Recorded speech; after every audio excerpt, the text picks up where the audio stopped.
본격적인 대선 국면에 들어서면서 불교 분야 공약에 관한 관심이 높아지고 있습니다.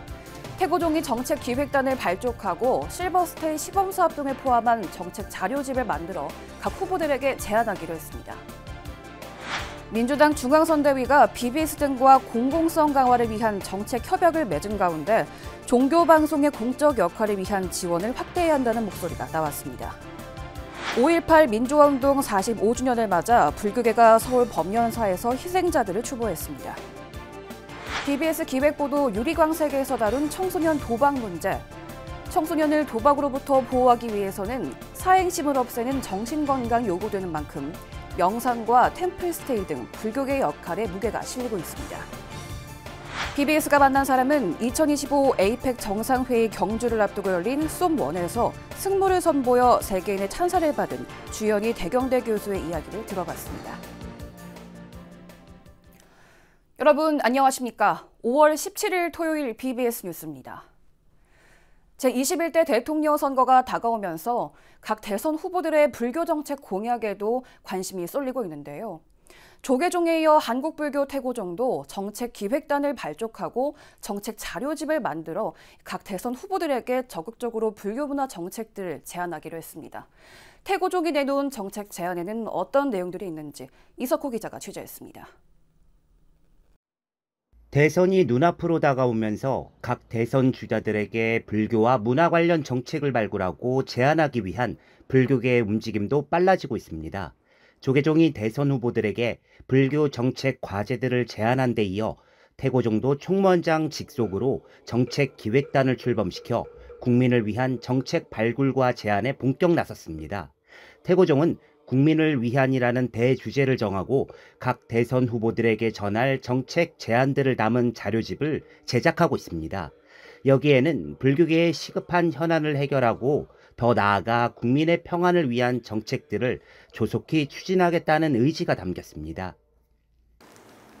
태고종에서 많은 역할을 할 수 있는 그런 자리가 됐으면 참 좋겠다 그런 생각이 듭니다. 그리고 태고종에서 앞으로 사회적으로나 또 정치적으로나 모든 것에 보탬이 될 수 있는 그런 노력을 할 것을 이 자리를 빌어서 태고종이 제안하는 정책은 3개 분야 15개 부분으로 나뉩니다. 먼저 고령자들의 삶의 질을 높이기 위해 전통 사찰을 기반으로 한 실버스테이 시범사업 추진을 제안했습니다. 또 불교 문화유산에 대한 정부 당국의 보호와 지원이 부족하다는 점을 지적하면서 이를 위한 예산 지원 확대 등을 제시하고 있습니다.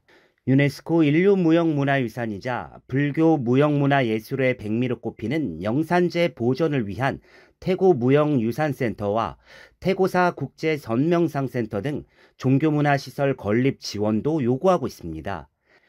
불교 문화의 근간인 전통사찰은 단순 종교시설을 넘어 지역민의 정신문화적 중심 역할을 하고 있는 만큼 그 가치를 제대로 알리고 국민들의 불교 문화 향유 기회를 확대하는 노력이 필요하다는 것입니다. 태고종이 가지고 있는 문화 콘텐츠 그리고 태고종이 가지고 있는 전통사찰에 대한 학술적, 예술적, 역사적 이런 가치를 국민에게 널리 알리고 더불어 저희가 가지고 있는 문화 콘텐츠를 같이 향유할 수 있는 태고종은 국민 통합을 저해하고 종교 간 갈등을 부추기는 종교 편향 문제 해결을 위해 제도적 관리를 강화할 필요성도 제기했습니다. 이 밖에 국민과 소통을 강화하고 화합하기 위한 종교 문화 행사 지원, 영산제의 해외 초청 공연 정례화 등도 정책 자료집에 포함됐습니다. 많은 국민들을 위해서 우리가 할 수 있는 일, 그런 역할들을 찾아서 노력해보고자 합니다. 그 안에는 우리만이 가지고 있는 어떤 문화적인 그런 것까지 포함해서 태고종은 국민을 위한 정책 자료집 제작이 마무리되는 대로 각 대선 후보들에게 전달하고 공약에 적극 반영할 것을 촉구할 방침입니다. BBS 뉴스 이석호입니다. 더불어민주당 이재명 후보가 다양한 지역 활성화 공약을 내놓은 가운데 당에서는 지역 중소방송사 지원으로 더욱 구체화했습니다. 이에 따라 민주당 중앙선대위가 BBS 등과 공공성 강화를 위한 정책 협약을 맺은 가운데 종교방송의 공적 역할을 위해서는 지원이 보다 확대돼야 한다는 목소리가 나오고 있습니다. 홍진호 기자가 보도합니다. 이재명 후보가 임기 내 대통령 집무실 세종시 건립과 해양수산부와 HMM, 부산 이전 등 여러 지역 활성화 공약을 내놓은 가운데 더불어민주당 중앙선거대책위원회가 BBS 등과 정책 협약을 맺고 지역 소멸 방지를 위한 지역과 중소방송사 지원 확대를 약속했습니다. 또 지역 방송, 지역 중소방송이 지역 여론 형성의 장이고 지역 문화의 구심체, 그렇기 때문에 지역 소멸을 막을 수 있는 유일한 주체라고 생각을 하거든요. BBS를 비롯한 지상파 방송들은 뉴미디어에 비해 상대적으로 높은 공적 책임의 무게에 짓눌리고 있지만 방송 광고 결합 판매 제도는 소멸을 향해 나아가고 있고 방송통신위원회의 콘텐츠 지원은 유명무실한 상태입니다. 좀 OTT, IPTV 이런 데는 유튜브 이런 데는 아무런 규제를 받지 않고 정말 이상한 걸 많이 합니다. 근데 그 지상파들은 공적 책임이 딱 결합 판매를 유지하고 결합 판매가 정말 어려울 경우에 어떤 식으로 지원을 할 수 있는가에 대해서 고민을 좀 해주셨으면 좋겠고요. 특히 BBS 등이 서울과 지역을 아우르면서 방송을 하고 있지만 이에 대한 지원과 관심이 상대적으로 적다는 게 종교 방송사들의 일관된 입장입니다. 저희가 지역 중소방송이라고 이야기를 하는데 이 지역의 중소방송인지 지역과 중소방송인지를 좀 명확히 하셔서 다시 소분과를 만드셔서 각기 다른 방송사들의 지역 방송사 소분과, 종교 방송사 소분과, 공동체 라디오 소분과 이런 식으로 BBS를 비롯해 지역 MBC와 OBS, TBS 등의 의견을 폭넓게 수렴한 더불어민주당 방송콘텐츠위원회는 이를 새 정부의 정책 제안에 반영해 전달할 방침입니다. 방송 콘텐츠 특위의 어떤 결과물을 그 새 정부의 정책 제안서로 만들어 국정과제로 만들어 갖고 이달 말이나 다음 달 초에 이제 새 정부가 들어서면 전달을 할 거예요. 이번 정책 협약식이 방송의 공공성과 다양성을 위한 새 정부의 화두가 되기를 바랍니다. 여의도 국회에서 BBS 뉴스 홍진호입니다. 5.18 민주화운동 45주년을 맞아 불교계가 희생자들을 추모하며 5.18 정신 확대를 촉구했습니다. 조계종 사회노동위원회와 5.18 민주화운동 서울기념사업회, 한국대학생불교연합회는 어제 서울 법연사에서 5.18 민주화운동 희생자 추모제를 봉행했습니다. 44번의 기억과 다짐을 하는 추모가 있었기에 우리는 깨어 있을 수 있었습니다. 과거와 현재뿐만 아니라 미래와 이어져 있기에 서로 영향을 주고받습니다. 5.18 민주화운동 당시 불교계 희생자로는 김동수 대불련 전남지부장이 전남도청에서 계엄군에 맞서 항거하다 23살의 나이로 산화해 국립 5.18 민주묘지에 안장돼 있습니다. 서울 구로구에 있는 연화정토사가 영남권 대형 산불 피해를 복구하는 데 힘을 보탰습니다. 연화정토사 주지 성천스님과 신도회장 심광, 총무 법연화 씨 등 6명은 어제 서울 종로 전법회관에 위치한 조계종 아름다운 동행에 500만 원을 기부했습니다. 성천스님은 부처님 오신 날을 앞두고 신도들 한 명 한 명이 하나의 등을 달면서 기금을 모았고 작은 정성이 복구하는 데 큰 힘이 되길 기원한다고 밝혔습니다.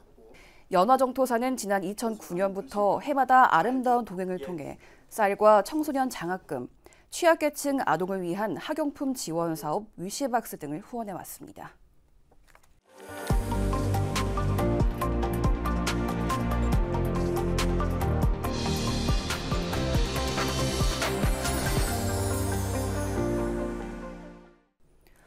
BBS 기획보도 유리광색의 청소년 도박 예방 시리즈 마지막 순서입니다.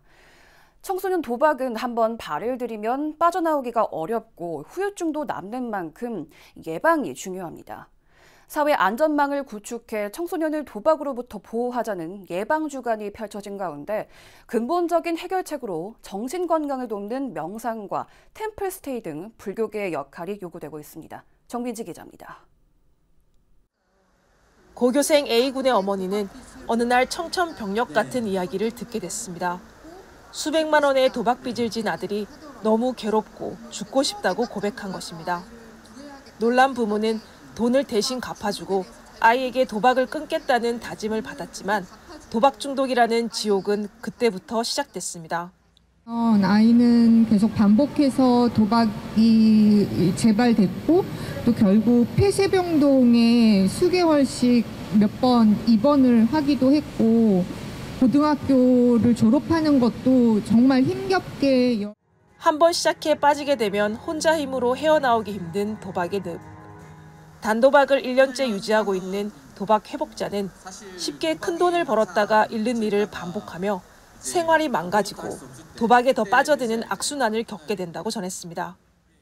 그렇게 이제 미쳐 있는 생활이 끝나다 보니까 제 주변에는 이제 풀 한 포기도 안 남아 있더라고요. 주위에 있던 가족들도 친구들도 모두 떠나고 없었습니다. 청소년 대상의 온라인 도박 문제가 심각한 가운데 지난해부터 사행산업통합감독위원회는 청소년 도박 문제 예방 주간을 운영하고 있습니다.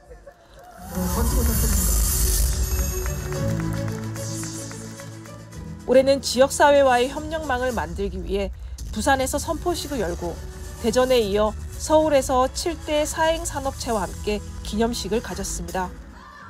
도박의 위험성을 알리는 다양한 부스에는 당사자인 청소년뿐 아니라 많은 학부모와 시민들이 참여했습니다. 도박 1336에 전화를 걸라고 해준 것 같아요. 도박하면은 돈 잃을 거 뻔하니까 안 하는 게 낫지 않을까요? 아이들이 흔히 하는 내기도 도박인지, 친구들 사이에서 소위 몰빵하는 것도 문제인지 등 다양한 궁금증을 들어보는 코너 말짜쇼 진행자는 도박은 시작하지 않는 것이 가장 큰 예방이라고 강조했습니다. 도박으로는 나 자체를 다 잃어버리기 때문에 이거는 결코 이길 수 없는 게임이에요. 도박 근절이란 단어 자체도 잘못됐어. 뭐라고요? 도박은 시작조차 하면 안 되는 거야. 도박을 포함한 온라인 중독은 결국 마음의 문제에서 시작한다는 점에서 이를 잡아줄 근본 대책이 필요한 상황입니다. 어릴 때부터 명상과 템플스테이 등 정신건강을 돕는 프로그램을 많이 접할 수 있도록 불교계의 역할이 요구되고 있습니다. 청소년의 도박 문제는 마음의 문제입니다. 그래서 경쟁과 또 돈 중심적 성공이라는 관점에서 생각을 많이 하는데 우리 불교계와 정부와 또 학부모가 함께 이 청소년 문제에 대해서 신경을 써야 될 것 같습니다. 불교는 이미 많은 자원들을 가지고 있습니다. 템플스테이를 비롯해서 명상 프로그램들이 가지고 있고 우리 사회가 함께 만들어가야 하는 아이들의 건강한 미래, 청소년 도박 예방은 이제부터 시작입니다. BBS 뉴스 정민지입니다. 조계종 종립학교인 학교법인 능인학원이 개교 86주년을 맞아 기념식을 열었습니다. 스승의 날을 하루 앞두고 교내 숭덕관에서 열린 기념식에는 능인학원 이사장 철산 스님과 홍은표 능인고 교장을 비롯해 교직원과 학생, 학부모, 동문 등 내외빈이 한자리에 모여 능인의 교육 이념을 되새기고 새로운 도약을 다짐했습니다. 특히 장기 근속 교직원들에게 표창과 기념품을 전달하며 오랜 시간 학교 발전에 헌신한 노고에 감사를 전했습니다. 오늘 우리는 지난 86년의 흐름을 돌아보며 감사하고 새로운 100년을 향한 발걸음이 다짐하겠습니다. 부처님 가르침처럼 겸손하게 배우고 꾸준히 실천하며 능인학원은 동화사와 은혜사, 직지사, 불국사, 고은사 등 조계종 5개의 교구본사가 뜻을 모아 설립한 불교 종립학교로 지금까지 수많은 인재를 길러내며 지역 명문사학으로 자리매김하고 있습니다.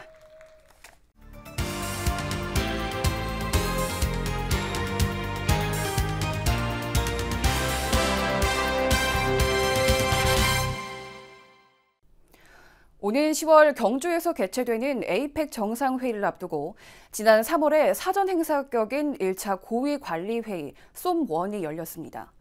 세계 21개국 에이펙 대표단 2천여 명이 참가한 가운데 열린 쏨1 기간 중에 우리 전통 불교 문화인 승무 공연이 펼쳐져 눈길을 사로잡았는데요.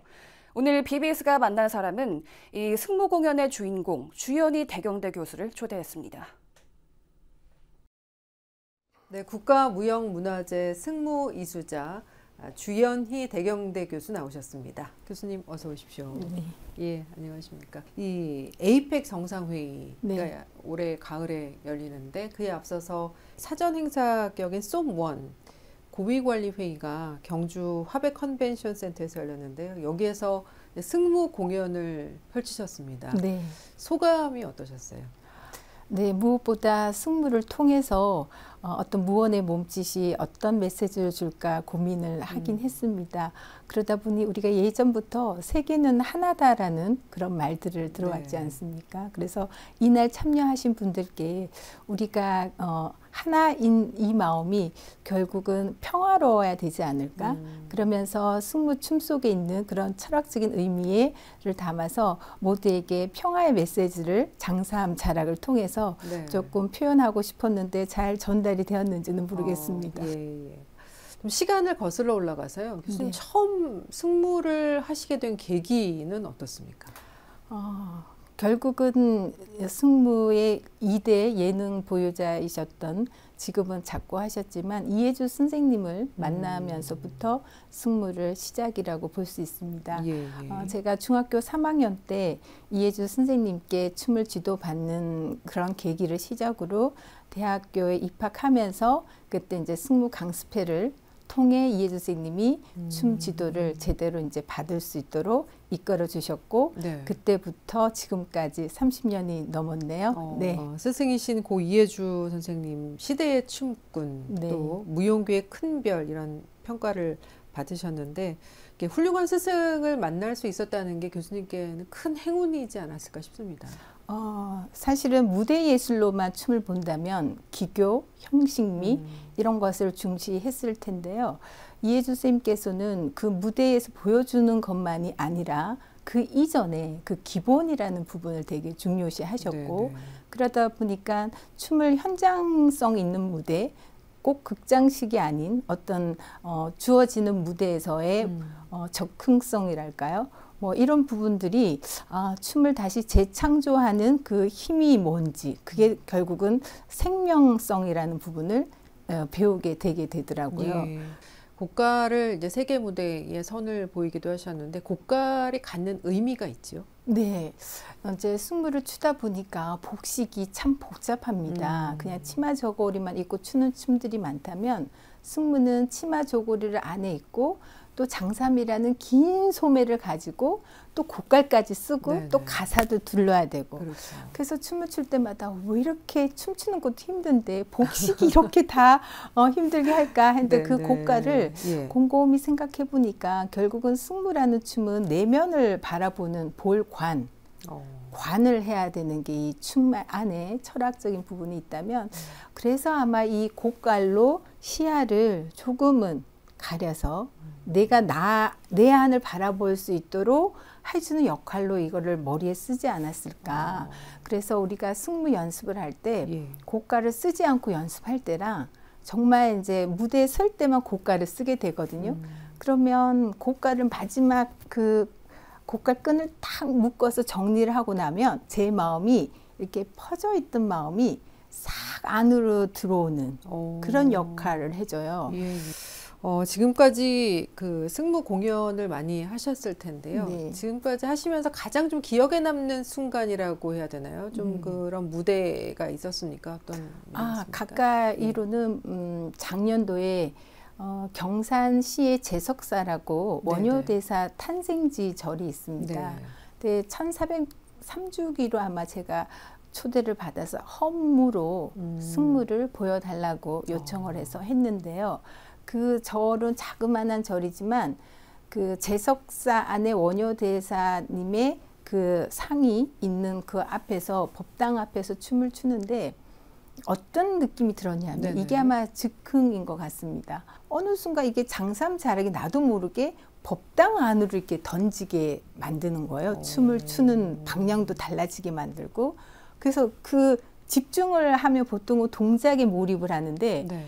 그 춤에서는 원효대사 쪽으로 제가 자꾸 이렇게 장삼을 던지고 그 장삼을 법당에 이렇게 스치고 난 장삼을 다시 이쪽으로 무대 바깥으로 앉아있는 그 일반인들에게 네네. 가는 거예요. 그래서 순간 이걸 예를 내가 어긋나게 하는 건 아닐까? 근데 나도 모르게 이게 자꾸 법당 안으로 장삼이 들어가고 법당 안에 있는 게 탁 하는데 어떤 마음이냐면 원효대사님의 마음이 이렇게 전달로 복을 던져주는 느낌? 그리고 또 두 번째 메시지는 뭐 하실 말씀이 있으면 하세요. 제가 그대로 이렇게 또 전달해 줄게 이런 마음이 순간 들어서 나는 승무를 추면서 왜 오늘의 이 자리에서는 이런 마음으로 내가 장삼을 뿌리고 던지고 있을까? 그거가 가장 인상에 남았던 승무 공연이었습니다. 원효 스님과 사부대중을 연결하는 역할을 하셨네요. 네. 근데 그거를 느낌을 받았다고 하더라고요. 그걸 보시는 분이 뭔가가 이렇게 자기한테 뭘 이렇게 던져주는 느낌? 당연히 장삼이 뿌리니까 그 날림을 받지만 그냥 미적으로의 선을 그리고 있구나가 아니라 왠지 그런 마음이 전달되었다고 했을 때 춤이라는 역할이 이런 건가? 생각했습니다. 경지에 오르신 것 같습니다. 아닙니다. 예. 무용인으로서의 포부라든지 활동 계획은 어떠십니까? 당연히 이수자로서의 책무라고 하면 이 승무를 오롯이 잘 전승해야 되는 게 이제 역할이고, 그러다 보니까 과는 다른 무용과가 아닌 과지만 몇십 년 동안 스승님께 배우고 또 깨우쳤던 이 부분은 아마 끝까지 수련을 해야 할 것이고, 또 이걸 바탕으로 이제 세상이 바뀌고 있잖아요. 그래서 현대적인 우리 전통 문화를 제대로 이제는 조금 배웠다라고 말씀을 드릴 수 있을 것 같아요. 그래서 그 배움을 이제 새로운 어떤 문화를 또 이렇게 함께 할 수 있는, 융복합할 수 있는 이것이 우리 승무의 뿌리를 잊혀지지 않게 하면서 후대들까지 전달할 수 있지 않을까. 그런 작업이 이제 제가 해야 할 일이라고 생각하고 있고, 그런 무대가 마침 한복 패션쇼라는, 그리고 또 우리 국가에서 그거를 또 무형유산으로 지정을 또 시켜 주셨다라는 부분에서 그러면 나는 이 전통 춤과 전통 문화와 이 현대적인 이런 무대 한복 패션쇼를 통해서 새롭게 컨텐츠를 만들고 그렇게 해서 저가 할 수 있는 거는 그거가 이제 해야 할 일이라고 생각을 합니다. 오늘 여기까지 말씀 듣겠습니다. 고맙습니다. 네, 고맙습니다. 지금까지 국가무형문화재 승무 이수자 주연희 교수와 이야기 나눴습니다.